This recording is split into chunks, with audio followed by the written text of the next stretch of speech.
नमस्कार, स्वागत है आपका न्यूज 18 पंजाब हरियाणा हिमाचल में। मैं हूं आपके साथ कुसुम रावत। बुलेटिन का आगाज पंजाब की खबर के साथ करेंगे।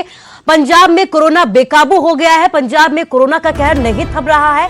पिछले 24 घंटे में 1843 नए केस सामने, इसके साथ ही 27 मौतें हो गई हैं। होशियारपुर की अगर बात की जाए तो 8 मौतें यहां पर हो चुकी है। नवा शहर में 5 मौतें हुई हैं। जालंधर में 372 नए केस सामने आए। इसके साथ ही होशियारपुर में 238 नए केस दर्ज किए गए हैं। लुधियाना की अगर बात करें तो 226 केस यहां पर दर्ज किए गए हैं कोरोना के।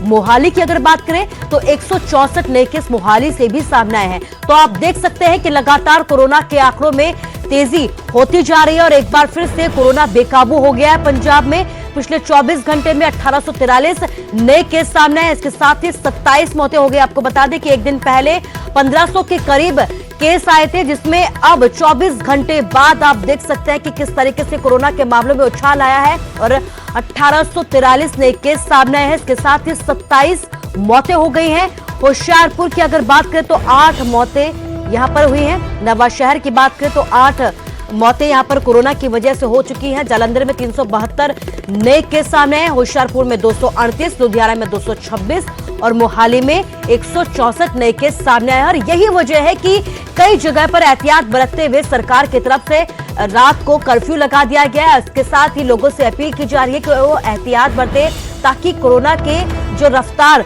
बढ़ती जा रही है उस पर थोड़ा ब्रेक लगाया जा सके, क्योंकि लगातार केस सामने आ रहा है और पिछले 24 घंटे में 1843 नए केस सामने आए हैं।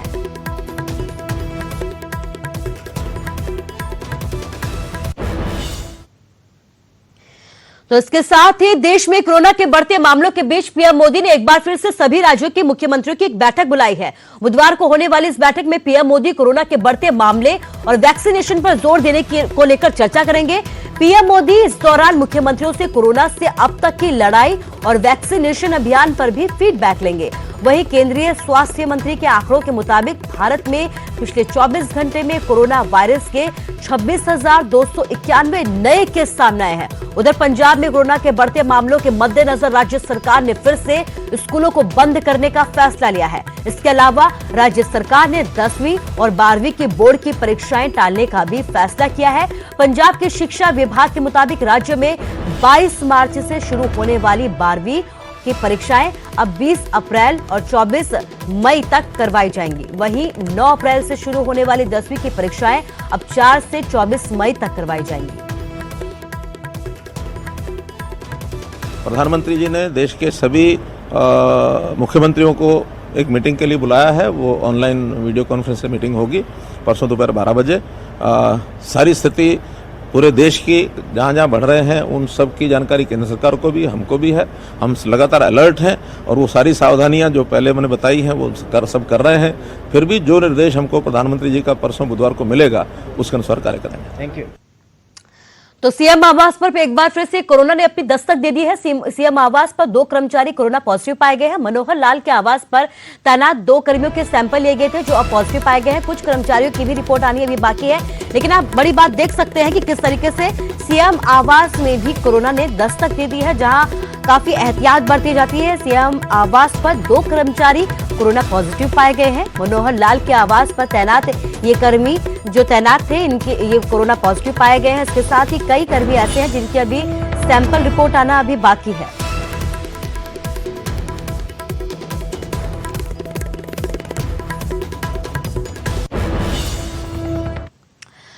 तो वहीं सोमवार को हरियाणा विधानसभा में सत्ता पक्ष और विपक्ष के बीच जमकर गहमा गहमी हुई। सरकार नेताओं के बहिष्कार और घेराव पर सदन में निंदा प्रस्ताव लेकर आए, जिससे नाराज होकर कांग्रेसियों ने सदन से वॉकआउट कर दिया।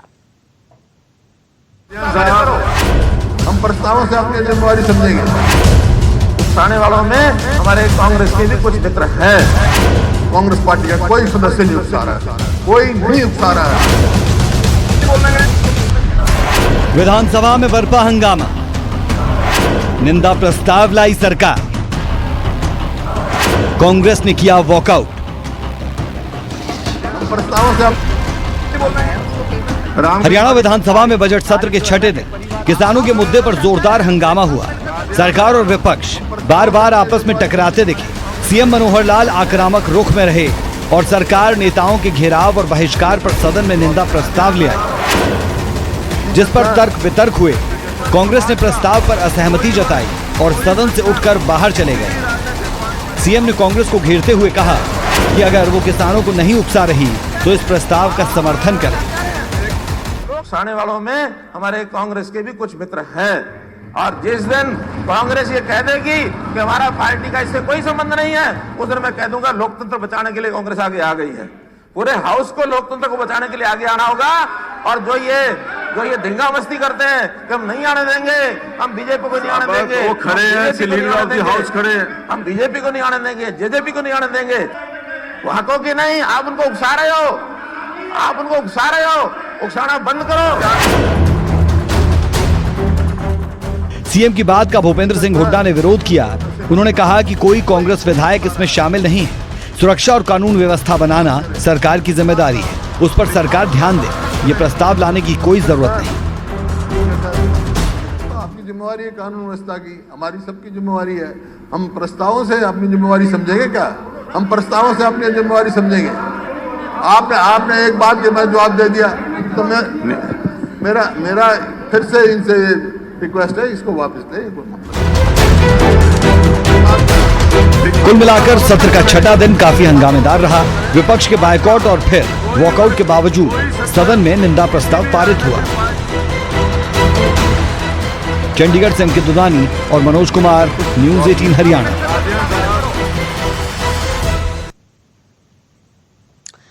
तो वहीं अकाली विधायकों पर हरियाणा विधानसभा स्पीकर ज्ञानचंद गुप्ता ने पलटवार किया है। ज्ञानचंद गुप्ता ने यह कहा है कि अकाली विधायकों ने सीएम पर हमले की कोशिश की, जिसकी जांच के लिए 5 सदस्यीय कमेटी का गठन किया गया है। रिपोर्ट के आधार पर पता चलेगा कि चूक आखिर कहां पर हुई है।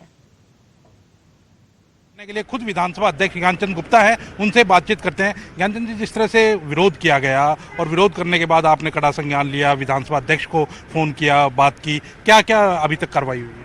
मैं समझता हूं कि ये जो कुछ अकाली दल के विधायकों द्वारा जिस प्रकार से मुख्यमंत्री जी की ऑफिशियल प्रेस कॉन्फ्रेंस को उसके अंदर रुकावट करने का प्रयास किया गया, उनके ऊपर हमला करने का प्रयास किया, बहुत ही निंदनीय और बहुत ही मैं कहूँ दुखदाई घटना है। और इसके ऊपर हमने कड़ा संज्ञान लिया है कि इस प्रकार की घटना दोबारा ना हो। इसके लिए कुछ स्तरीय बैठक भी हमने की थी और उसके अंदर कहा है कि 5 दिन के अंदर इसकी रिपोर्ट आनी चाहिए कि कहाँ क्या लैप्स हुआ है, क्यों इस प्रकार की घटना हुई है। और उनसे ये भी कहा है कि दोबारा इस प्रकार की घटना ना हो, इसके लिए कोई एसओपी बना करके तैयार करके दे। कोई विधानसभा की परिधि आपने तय कर दी है कि पंजाब की ये परिधि होगी, हरियाणा नहीं, ऐसा है कि कुछ स्थान ऐसे हैं, 7 पॉइंट ऐसे हैं विधानसभा के अंदर जहाँ से एक दूसरी विधानसभा के अंदर एंट्री की जा सकती है। और विधानसभा सत्र के दौरान कोई अनवांटेड एलिमेंट एक दूसरे की विधानसभा के अंदर ना एंटर करे। हरियाणा के विधानसभा का सत्र है तो पंजाब की तरफ से कोई आकर के एंटर ना करे, इसके लिए 7 पॉइंट्स को आइडेंटिफाई किया।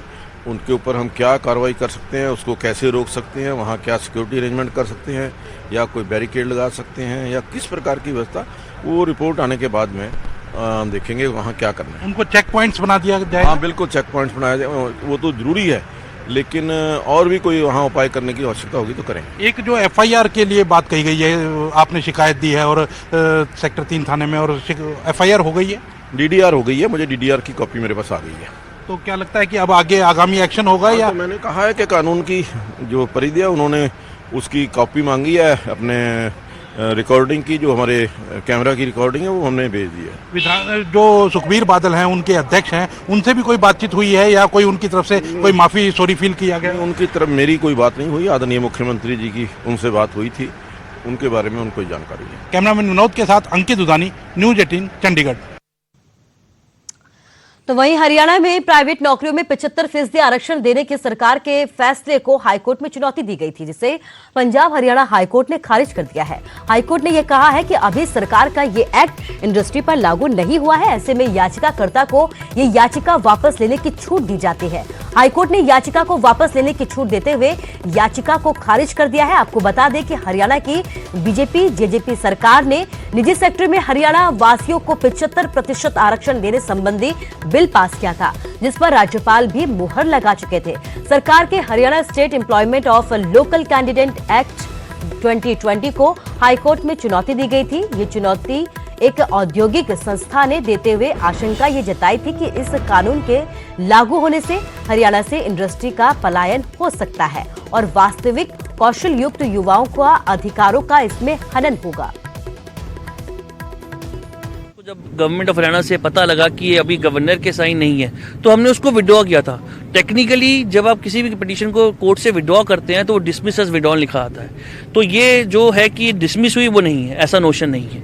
सेकेंडली अब जब गवर्नर का वो साइन हो गया और 2 मार्च 2021 के नाम से एक्ट आ गया तो अब इंडस्ट्रीज ने इसको फिर चैलेंज किया। आज मैटर लगा था, कोर्ट ने हमें पेशेंटली सुना। कोर्ट ने ये ऑब्जर्व किया कि सुनने के बाद कहा कि सबसे बड़ी बात है ये तो इन्फोर्स ही नहीं हो सकता, क्योंकि हर एक्ट की एक कमेंसमेंट डेट होती है कि इस डेट से एप्लीकेबल होगा। इस ग्राउंड पे कोर्ट ने हमें कहा कि आज ये एप्लीकेबल ही नहीं है, तो आप किसी भी इंडस्ट्रीज को या किसी को भी इसके बारे में डरने की या इसकी एप्लीकेबिलिटी की बात करने की जरूरत नहीं है। ये आज की डेट में हरियाणा में एप्लीकेबल नहीं है। और अब खबर साइबर सिटी गुरुग्राम से है, जहां से एक युवक की पिटाई का वीडियो इन दिनों सोशल मीडिया पर खूब वायरल हो रहा है। एक बंद कमरे में युवक को पहले लोहे के रॉड से पीटा जा रहा है और मारने वालों को रहम तक नहीं आ रहा।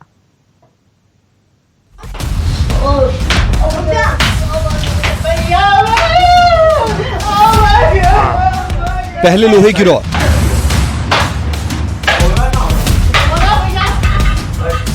फिर रबड़ की पाइप, धरती पे जहाँ जाएगा वहीं से लाएंगे। धरती पे जहाँ जाएगा वहीं से लाएंगे। लात घूसे, बोतल जो हाथ लगा उससे युवक को पीटा जा रहा है। ना रहने दे मोनू, बोतल रहने दे, बोतल रहने दे, बोतल रहने दे। गंदा खून है बेटा, ये निकल जाए अच्छा है। बनाइए। युवक चिल्लाता रहा, रहम की भीख मांगता रहा, लेकिन किसी को जरा भी तरस नहीं आया। बचेगा, हाँ भरले बचेगा, हाँ भरले बचेगा। युवक ने पीटना बंद किया तो युवती ने शुरू कर दिया। बहन झूठ बोल के पैसे ला के बिल पास हो जाएगा, बिल पास नहीं हुआ। युवक लहूलुहान हो गया। सब बाप नहीं, बहनों से झूठ बोलवा रहा है तू है? लेकिन किसी को दया तक नहीं आई कि भाई यहाँ बात कराई, पेंट में बात हो गया। तीनों इस युवक को 3rd डिग्री टॉर्चर देते रहे। हाँ भरले भैया, मैं कह रहा हूँ तो 3rd डिग्री चालू होगी। हाँ भरले 3rd डिग्री चालू कर दूंगा भी करेंगे। हाँ भरले। ये वीडियो गुरुग्राम के पालम विहार इलाके का बताया जा रहा है। खराब कर रहा है, खून में कर रहा है। जिस युवक को पीटा जा रहा है उसका नाम रोशन है। अभी तक पता नहीं है, मैं यूँ कह रहा हूँ। हाँ भरले। और मारने वाले संदीप, अंकुश और माही उर्फ मारिया हैं।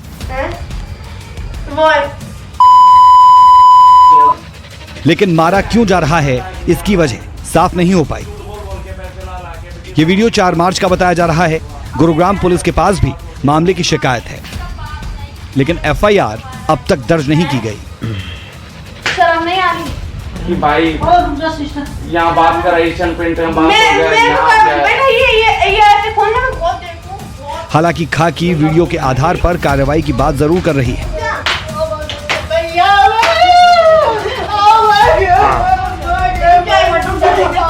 गुरुग्राम से धर्मवीर शर्मा, न्यूज़ 18। वहीं से लाएंगे।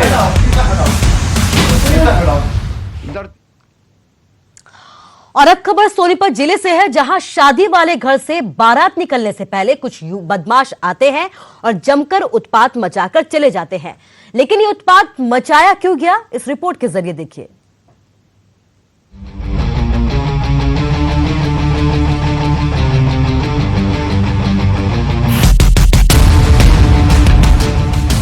जिस घर से बारात निकलने वाली थी वहां लाठियां लेकर ये बदमाश पहुंच गए। तस्वीरें सोनीपत के खरखौदा की है। हाथों में लाठी डंडे लिए ये बदमाश दूल्हे के घर पहुंचते हैं। पहले घर के गेट पर ईंट पत्थर बरसाए जाते हैं, फिर घर के बाहर खड़ी गाड़ियों में तोड़फोड़ की जाती है।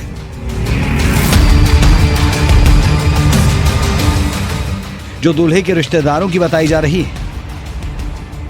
करीब 45 सेकंड के इस वीडियो में आप देख सकते हैं 10 से 15 बदमाश दूल्हे के घर के बाहर उत्पात मचा रहे हैं। बदमाशों ने दूल्हे को धमकी भी दी कि उसकी शादी नहीं होने देंगे। तो आज सुबह सुबह कुछ नकाबपोश और कुछ जो बगैर मुंह ढके हुए कुछ लोग आए और आगे जो है हमारे दरवाजे पे पत्थरबाजी की और जो है जान से मारने की धमकी दी, गाड़ियों के शीशे तोड़ दिए, हमारा गेट तोड़ दिया और हमें धमकी दे के चले गए कि तुम्हारे बेटे की शादी नहीं होनी। दूल्हे के पिता ने मामले की शिकायत पुलिस को दी। पुलिस की शिकायत के बाद ये पता लगा कि घर के बाहर आए बदमाशों का दूल्हे के साथ पैसे को लेकर लेन देन था, जिसके चलते ये हमला किया गया।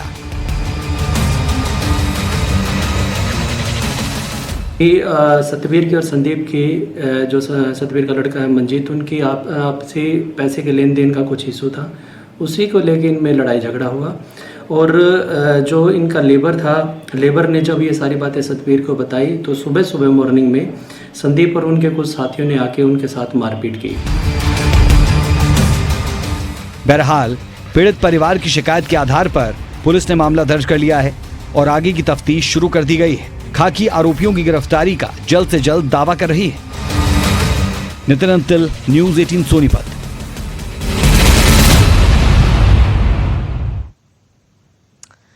नेटवर्क 18 के खास कार्यक्रम बायजूस यंग जीनियस में आपने अब तक कई बच्चों का हुनर देखा होगा। इसी कड़ी में जुड़े हैं रोहतक के रहने वाले सुशांत सैनी और शौर्याभ हसीन, जिन्होंने प्रदेश का नाम ऊंचा किया है और इन बच्चों के लिए अपनी शुभकामनाएं भी दे रहे हैं।